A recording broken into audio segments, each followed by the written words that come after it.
for I contribute to the destruction of our earth. And I'm sorry to say, but you are my fellow problems.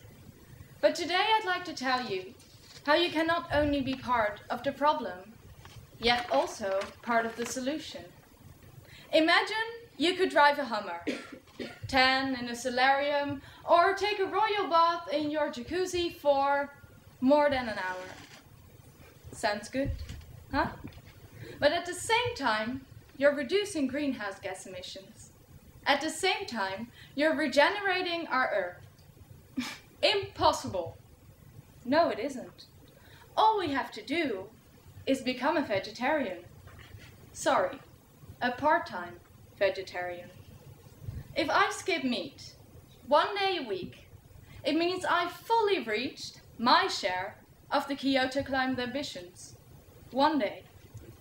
So the truth doesn't have to be so inconvenient at all. Global warming is our biggest concern, but Al Gore forgot that the solution to climate change lies right in front of us, on our plates. Meat. Our meat consumption is the #1 cause of global warming. It produces even more greenhouse gases than all transport together. A vegetarian in a Hummer is less polluting than a meat eater in a Toyota Prius. Yet, the only cow I saw in Gore's movie represented his picture-perfect childhood in Tennessee. But why is our little piece of meat so polluting? Well, the two biggest problems are cow farts and deforestation. Firstly, farts. Yes, the exhaust of a cow is more damaging than the exhaust of a car. And now we could all start making jokes, but methane and laughing gas are the most polluting greenhouse gases, even more dangerous than CO2. In 1 year, 1 cow produces as much greenhouse gases as a car that drives around the earth more than 2 times. Second problem, the deforestation. We feed all those billions of animals with soy, but we grow that soy in the Brazilian rainforest. 70% of the world's deforestation is caused by our meat industry.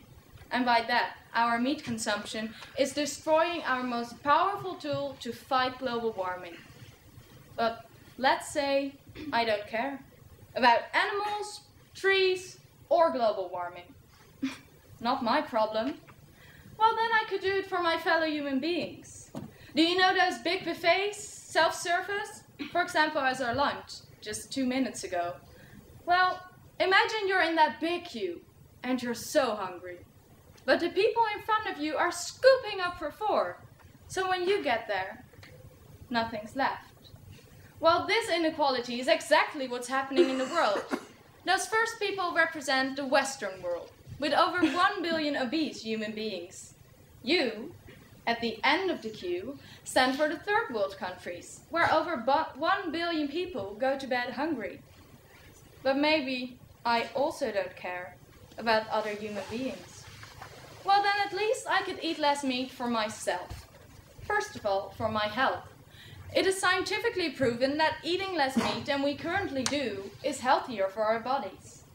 You'll even get rid of those extra kilos. And I haven't even mentioned our wallet. Meat is expensive, but the production of meat is even more expensive. The credit crunch is estimated to cost 0.7 trillion euros once, but the deforestation costs us 1.5 to 3.7 trillion euros every single year. I come from the Netherlands, a country where more pigs than human beings live.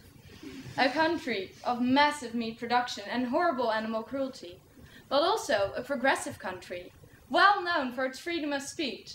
Even the animals are represented in our national parliament. So when I talk about meat mentality and meat production, I know I am polluter, wrongdoer, and criminal #1.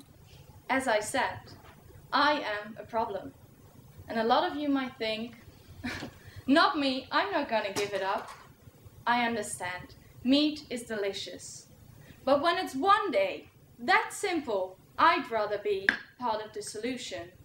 This week is National Vegetarian Week in the UK. So when in Britain, do as the Britons do, and all choose a vegetarian meal tonight. Our most powerful weapon is our fork. Thank you very much.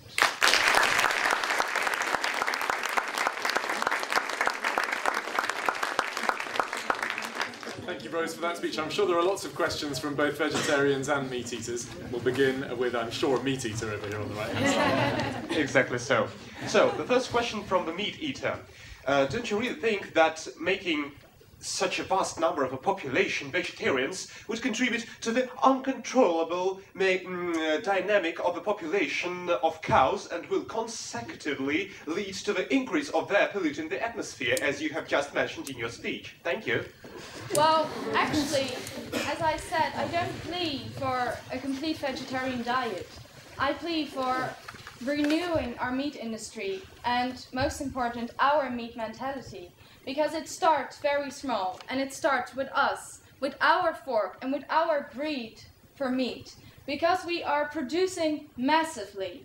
And we really should renew the entire industry. And you talk about cow farts and we'll have an overpopulation of cows. Well, of course, if we eat less meat, we'll have less cows. And actually, because we produce the cows because we want to eat them. The cows actually produce more farts because of our production methods. So we really should recheck our production methods and our greed. All right, well, after that little debate, we've got a very short space of time for a quick question from this gentleman here. Very, very short question, very short answer, please. Perhaps a vegetarian? Well, deforestation has existed since the Earth. I mean, from different, natural disasters. And I believe farts existed for a long time too. Why is it different now? Why is it different in the 21st century? Well, because the deforestation now isn't natural anymore. The deforestation is massive. I mean, every year, thousands and thousands of hectares of the Brazilian rainforests are lost. And all the national processes of purification caused in the forest, we all have to produce them now artificially. We have to purify the water, the air, and that costs a lot of money, as I said.